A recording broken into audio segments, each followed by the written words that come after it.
Pada zaman dahulu kala, di sebuah desa, tinggallah seorang wanita yang biasa dipanggil Mbok Randa. Dia hidup seorang diri. Sampai suatu hari, ia menemukan bayi laki-laki yang kemudian diberi nama Cakatarup.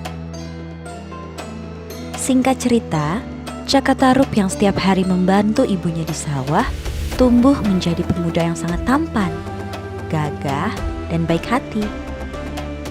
Banyak perempuan di desanya yang ingin menjadi istrinya. Namun, semuanya ia tolak, dikarenakan ia tidak tertarik kepada mereka.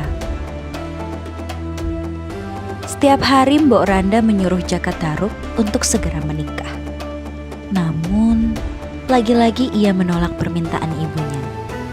Sampai suatu ketika, Mbok Randa jatuh sakit dan menghembuskan nafas terakhirnya. Cakatarup sangat sedih. Sejak kematian Mbok Randa, Cakatarup sering melamun. Sesampainya sawah yang biasa ia kerjakan menjadi terbengkalai. Suatu hari, Cakatarup berjalan pergi ke hutan. Pohon demi pohon ia lewati tanpa ada arah yang jelas. Kemudian, ia menemukan sebuah telaga. Cakatarup kaget. Secara tidak sengaja, ia melihat 7 perempuan yang sangat cantik dan anggun sedang mandi di telaga itu. Setelah mendekat, ia semakin terkejut karena ternyata 7 perempuan itu adalah seorang bidadari. Terpikat dengan 7 bidadari itu, Cakatarup mencuri satu buah selendang milik salah satu bidadari tersebut. Setelah para bidadari itu selesai mandi, mereka pun bersiap-siap untuk kembali ke kahyangan. Mereka kembali mengenakan selendangnya masing-masing. Namun, salah satu bidadari panik.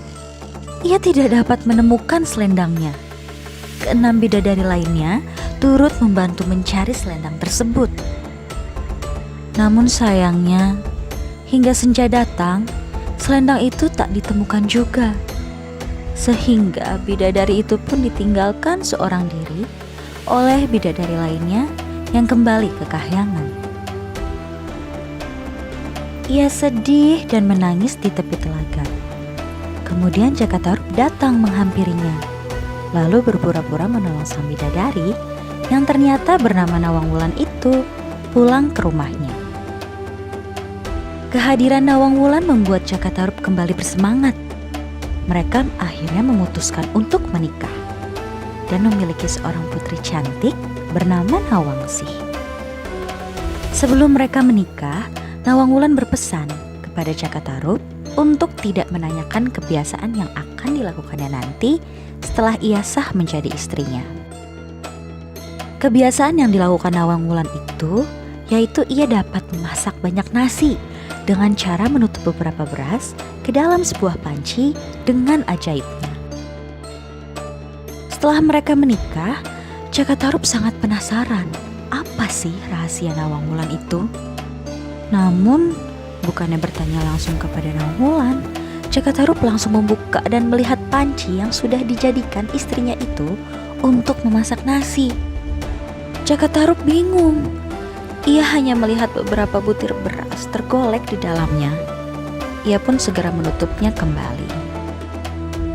Akibat rasa penasaran Cakatarup, Nawang Wulan kehilangan keajaibannya. Sejak saat itu, Nawang Wulan harus menumbuk dan menampik beras untuk dimakan menjadi nasi seperti wanita pada umumnya. Karena tumpukan padi terus berkurang, sewaktu-waktu Nawang Wulan tanpa sengaja menemukan selendang bidadarinya. Terkejut Nawang Wulan melihat selendang tersebut berada di antara tumpukan padi di lumbung gabah yang ternyata disembunyikan oleh suaminya sendiri, yaitu Cakatarup. Nawang Wulan pun merasa sangat marah, kecewa, dan sekaligus sedih kepada Cakatarup. Sampai akhirnya Nawang Wulan memutuskan untuk kembali ke kahyangan. Cakatarup pun akhirnya meminta maaf memohon kepada istrinya agar tidak kembali ke Kahyangan. Namun Nawang Wulan sudah membulatkan tekadnya.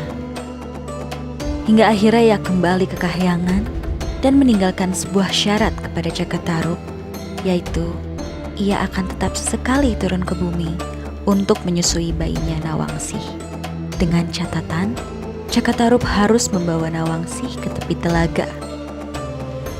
Dan ketika Nawang Wulan dan Nawangsih bertemu, Jakatarup tidak boleh berada di dekat mereka maupun telaga itu. Jakatarup menahan kesedihannya.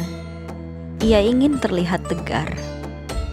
Setelah Jakatarup menyatakan kesanggupannya untuk tidak bertemu lagi dengan Nawang Wulan, sang bidadari pun terbang meninggalkan dirinya dan Nawangsih.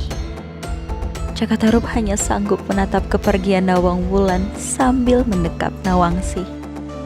Sungguh kesalahannya tidak termaafkan. Tiada hal lain yang dapat dilakukannya saat ini selain merawat Nawangsih dengan baik sampai putrinya itu tumbuh besar nanti. Pesan moral yang dapat kita ambil dari dongeng Jakatarup ini adalah jangan mengecewakan orang lain, apalagi sampai membohonginya dan mengingkari janji yang telah dibuat. Jadilah pribadi yang baik, jujur, serta bertanggung jawab atas omongan sendiri.